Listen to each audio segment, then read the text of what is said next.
अब आपको बता रहे हैं एसएसपी कोरंगी हसन सरदार नियाजी की Bhittai Rangers wing commander colonel Asif के हमरा कम्युनिटी पॉलिसिंग कराची के वक्त से कोरंगी पुलिस ऑफिस में मुलाकात। इस हवाले से मज़ीद तफसीलात जानते हैं कराची से हमारे नुमाइंदे Javed Mahmood तलाइसी।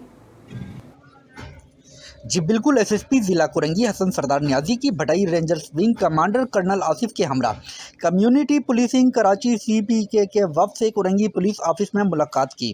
Community policing CPK के वफ्द में Zeeshan Habib, chief CPK DHA Clifton Umar Butt, Zahid Hamid, Ahmed Mubashir, Hamza Bulani और एसएसपी ऑफिस के एडमिन इंचार्ज इंस्पेक्टर उबैदुल्ला भी मौजूद थे। सीपीके के वफ्द ने एसएसपी कोरंगी से ज़िले में दाखिली व खारजी रास्तों से मुतल्लिक अहम मौजू पर गुफ्तगू की और कोरंगी के एंट्री एग्जैक्टिव पॉइंट्स पर इब्तदाई तौर पर 6 मेगा पिक्सल के 50 हाई रेजोल्यूशन कैमरे निस्ब करने का मंसूबा बनाया। एसएसपी कोरंगी ने इंस्पेक्टर उबैदुल्ला को सीपीके टीम का फोकल पर्सन तैनात किया गया। इंस्पेक्टर उबैदुल्ला ने सीपीके के वफ्द से कोरंगी में कुछ ऐसे हसास इलाकों की निशानदेही भी करवाई जहां हाई रेजोल्यूशन कैमरे निस्ब किए जाने से जराइम पेशा अफराद को कैमरा मॉनिटरिंग के जरिए बआसानी पकड़ा जा सकेगा।